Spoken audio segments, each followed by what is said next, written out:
What's going on? Today I'm sharing my thoughts on this 2019 STI.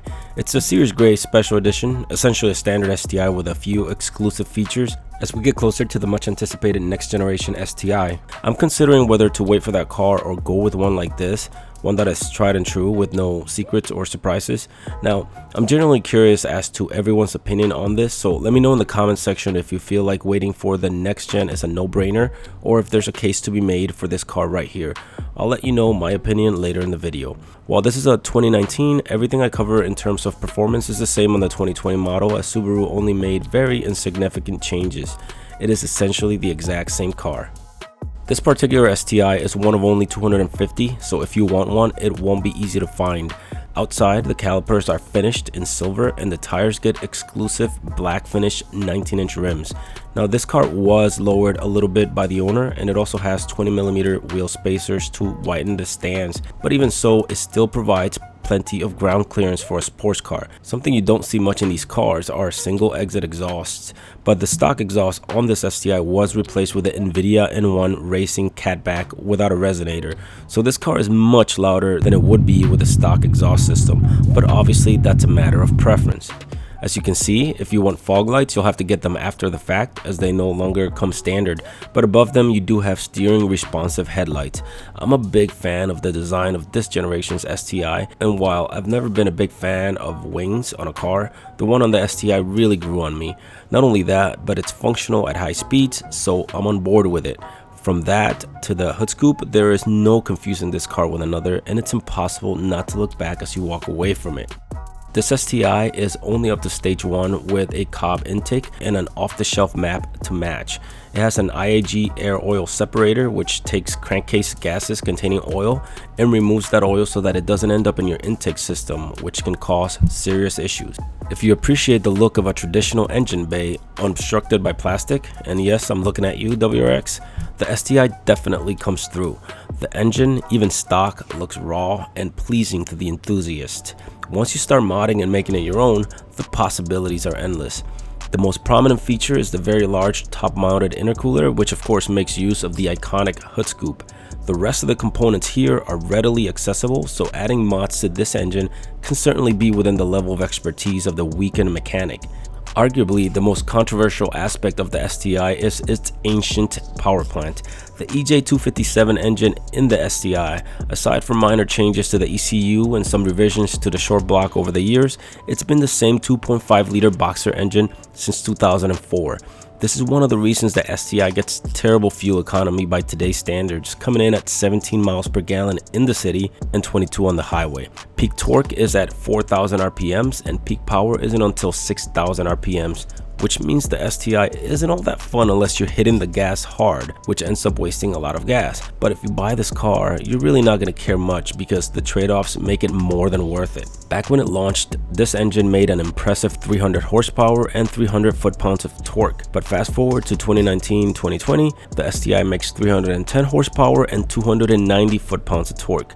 That's hardly a noticeable difference. Now, of course, this is a relatively safe power output for this car that can add a long, healthy life to the engine if you manage not to add much more power than that. But adding power is easy, and once you get a taste, it becomes difficult to identify a safe stopping point. Over the years, the STI has seen its share of issues, from ringland failures to inadequate lubrication of the crankshaft, leading to a couple of lawsuits. But the 2019 has stronger pistons, a better tune, and a revised third gear. All of this increases the performance of the car and should also help the engine last longer.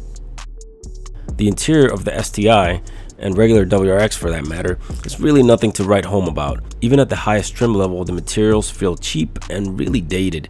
I'm a bit old school, so I actually like the look, but I know it's not everyone's cup of tea, and really it just needs a complete overhaul. The good thing is that there are a million parts that you can get to customize it to suit your style, so this is not a big deal to me.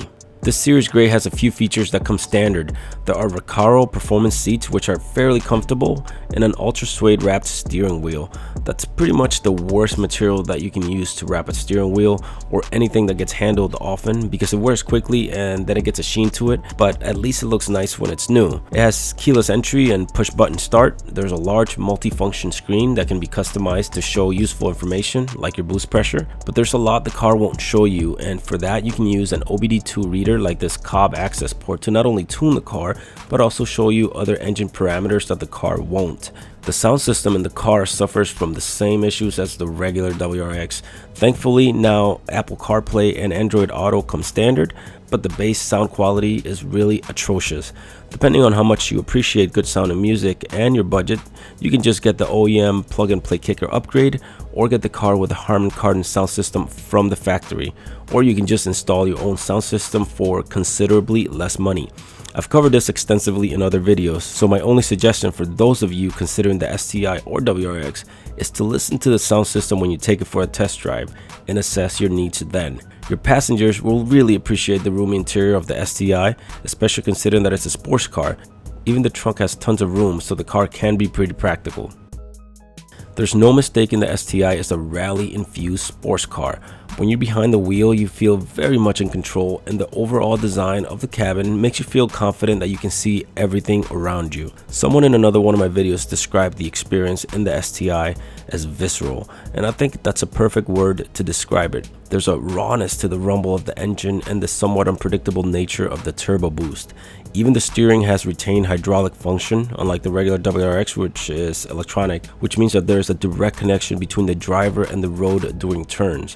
This feels very different and nice, having driven the regular WRX for the past 3 years. The Series Gray comes with a Bilstein suspension that feels nice and firm. You're glued to the road, and it further adds to the confidence you'll experience as the driver. Ripping through the gears, the car feels strong with a lot of torque, but there is the dreaded turbo lag, and as I mentioned, the car needs to reach high RPMs to really come alive. This means that the throttle can seem a bit non-linear, especially at first while you're getting used to it. Once that boost kicks in, you get pushed back in your seat, and that's stock. Even Stage 1 offers a decent improvement, and it only gets better from there if you decide you want to add power beyond Stage 1. Of course, you need to be able to stop, and the included Brembo brakes do the job well. That's one of the shortcomings of the regular WRX, so it's nice that the STI has good stopping power right off the bat. For the 2018 and above model, Subaru beefed up the cabin soundproofing, but honestly, it's still not enough. The car is very aggressive and stiff, which means every vibration and noise inevitably makes its way into the cabin. Personally, I would need to install soundproofing and sound deadening materials to subdue the cabin noise, as I did in my 2017 WRX. This is not work I mind doing, but not everyone will feel that way, and of course, not everyone will be bothered by the level of cabin noise. Some people appreciate that in a sports car. Myself, I think the less road noise makes it in, the better and cleaner you'll be able to hear the engine, the intake, the exhaust. Take my word for it, eventually the car will develop rattles, so if you soundproof and rattleproof right off the bat, you will be much happier in the long run. There are two prominent features you will not find in the regular 6-speed manual WRX, and that's the driver control center differential and the SI drive modes. Although the SI drive modes do make an appearance in the CVT version of the car. The driver control center differential is a feature for advanced users that allows you to distribute torque between the front and rear wheels based on your driving conditions. Thankfully, the center differential has a fully automatic mode that takes the guesswork out, allowing the computer to set the power distribution without driver input. You can hit Auto Plus to incrementally send more power up front to aid in traction, or Auto Minus to send it to the rear for better cornering. Once you get comfortable and gain more experience, you can set it completely to manual mode, although it's definitely an advanced feature that can cause real damage if used improperly, so tread carefully when using it in manual mode.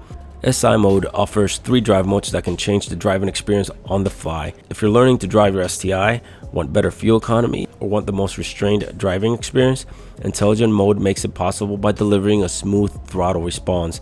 This can make unpleasant driving experiences like stop and go traffic more bearable.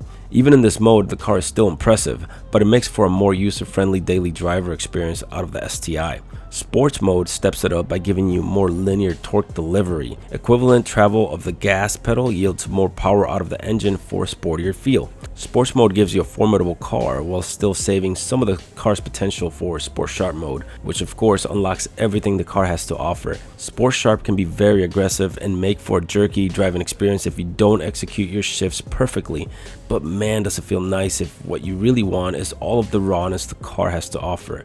The SI modes are definitely useful in placing the STI as a contender if what you're looking for is a track car that can also serve as a daily driver.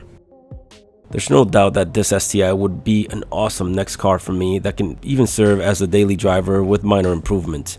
Now, with the next-gen STIs poised for release in 2021, does it still make sense to get the 2019 or 2020 version?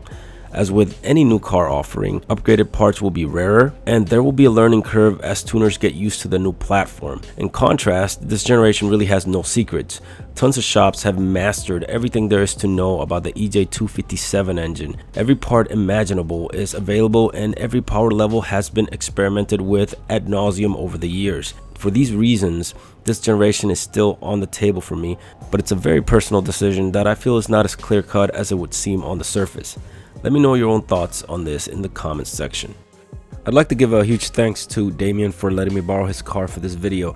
If you want to follow his build, make sure you check out his Instagram. I'll put all the info in the video description along with more references. So that's going to do it for now. Consider subscribing for more Subaru, WRX, or general automotive content. Thanks a lot for watching. See you next video.